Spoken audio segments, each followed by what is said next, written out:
Bonjour à toi qui nous rejoins sur cette nouvelle vidéo dans laquelle je vais te partager la sagesse de la deuxième des 13 mères originelles, la gardienne de la sagesse. Alors il m'a fallu du temps pour faire cette vidéo puisque je la fais alors que nous sommes au tout début de la troisième mère, de celle qui pèse la vérité. Il m'a fallu tout ce temps non pas pour l'intégrer, mais pour trouver la justesse parce qu'elle est ô combien bousculante et puissante par rapport à ce que nous vivons dans notre société depuis un an. Qu'est-ce que nous apprend la gardienne de la sagesse? La gardienne de la sagesse remet complètement en question le prisme judéo-chrétien. Elle nous livre les clés de l'incarnation sur Terre. Elle nous explique que notre âme vient parcourir les 7 directions sacrées, jusqu'à, au fil et à mesure des vies, les intégrer toutes, comprendre le sens et l'intérêt de ces 7 directions, les incorporer pleinement pour pouvoir ascensionner, comme l'a fait le Christ, Bouddha ou d'autres maîtres éveillés. La gardienne de la sagesse nous explique que les 7 directions sacrées que nous parcourons au fil des vies commencent avec l'Est. L'Est est l'esprit du feu. L'Est, c'est la partie masculine de notre incarnation. Avec l'Est, nous ouvrons les yeux sur la lumière. Nous reconnaissons les rituels et nous pouvons en créer de nouveaux tant que ces rituels respectent le vivant. L'Est nous donne la capacité et la force, lorsque nous intégrons le feu, de nous redresser contre l'oppression qui veut nous imposer une vision unique et un pouvoir unilatéral. Effectivement, cette gardienne vient à point nommé dans ce que nous vivons en ce moment en France. Et c'est pour cela qu'il m'a fallu prendre le temps de trouver les mots pour vous la partager. Ensuite, lorsque nous avons intégré le feu, nous nous tournons vers le sud sur la roue médecine. Le sud avec l'élément eau, l'eau, les émotions. L'eau, c'est la guérison. L'eau, c'est le pardon. L'eau nous apprend avec le sud la capacité à pardonner pour apaiser les relations qui sont encore conflictuelles. L'esprit du Sud nous apprend à être en lien de cœur à cœur et à comprendre que nous sommes tous reliés. Mitakuye Oyasin. Lorsque nous gardons des griefs contre quelqu'un, lorsque on cherche à nous instrumentaliser, à nous monter les uns contre les autres, eh bien, c'est qu'on n'a pas compris l'esprit du Sud. On n'a pas compris la force et la puissance de l'eau. Donc le second chemin sur la roue médecine, la deuxième direction, c'est l'eau, avec le pardon.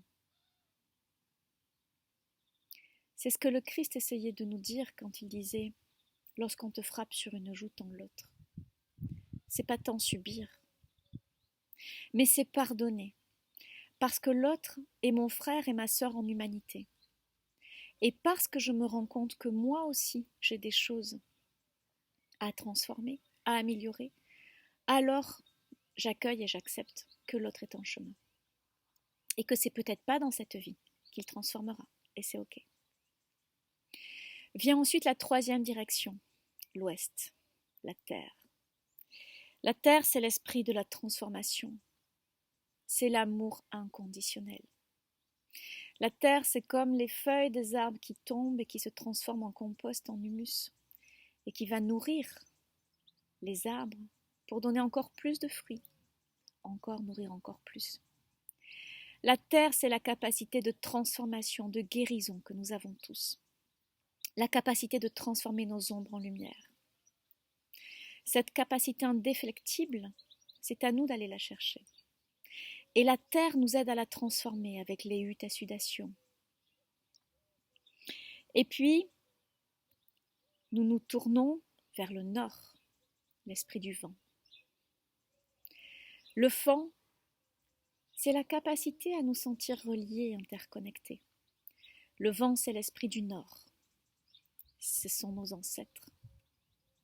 C'est la force et la puissance qui nous apprend à rester alignés, à aller puiser en nous, dans nos racines, comme en hiver, la sève, pour nourrir ce feu intérieur, pour comprendre le lien et ce que nous ont livré nos ancêtres, pour pouvoir continuer et avancer et repartir sur un tour de roue médecine vers l'Est. Après le vent, il y a la direction d'en haut.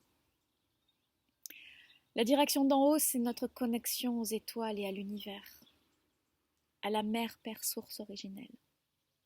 C'est comprendre qu'au-delà de nous et de notre planète, il y a une immensité tellement grande et vaste, et que nous sommes reliés. Nous sommes reliés, et c'est là où nous allons retourner, parce que nous ne sommes que de l'énergie, incarnée dans une vibration un peu plus basse, mais tout n'est qu'énergie autour de nous.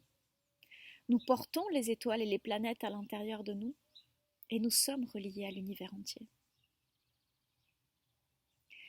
Ensuite, nous nous tournons vers la 6e direction, la direction d'en bas. La direction d'en bas, c'est cette incarnation. C'est l'ensemble du vivant. C'est toutes les leçons que nous apporte la nature. La nature est un des plus grands enseignants pour nous, parce que elle n'y met pas de mental. Observez les arbres, observez les animaux, observez la pluie, le vent. Ils vous apportent tous des grandes leçons, si vous apprenez à les écouter. Et puis, lorsque l'on a fait le tour des 6 directions, eh bien, on peut découvrir la 7e, l'intérieur de soi. Et comprendre que notre chemin en humanité, notre route, c'est honorer et parcourir tous ces sentiers au fur et à mesure des cycles, au fur et à mesure des lunes, au fur et à mesure des saisons, des années et des vies, pour comprendre qu'une fois que nous les aurons tous intégrés, eh bien nous serons prêts à ascensionner, à repartir de l'énergie pure avec toute cette connaissance accumulée. La gardienne de la sagesse nous apporte enfin une des dernières clés, qui est celle du temps. Elle nous explique que pour intégrer tout ça, nous avons besoin du temps. Parce qu'au-delà de comprendre avec le mental, nous devons incarner toutes ces leçons, les incorporer à l'intérieur de nous, pour les vivre et les vibrer. Et c'est lorsque nous incarnons pleinement ces 7 chemins sacrés que nous pouvons ascensionner. Cette mère me touche tout particulièrement et j'espère qu'elle vous guidera. Parce qu'en cette période incroyable de l'humanité qui s'ouvre sur l'ère du Verseau, beaucoup d'entre nous sommes prêts à retrouver son chemin intérieur, à retrouver sa voie sacrée. Beaucoup d'entre nous ont cheminé des vies et des vies pour en arriver là. Voilà, il est temps. Et nous pouvons aujourd'hui nous rouvrir à notre pleine souveraineté, parce que nous sommes des êtres divins incarnés dans la matière. Je sais que cette vidéo va parler à beaucoup d'entre vous. Et je remercie avec une infinie gratitude les peuples sacrés amérindiens qui ont su préserver la qualité de ces enseignements pour que nous, aujourd'hui, ayons les clés et les pratiques pour réactiver notre divin incarné sur Terre. Je reste à votre disposition pour vous accompagner dans les pratiques, pour que vous retrouviez le chemin de ces 7 directions sacrées et que vous puissiez activer votre pleine puissance d'être lumineux. Je vous souhaite une belle intégration. Aho.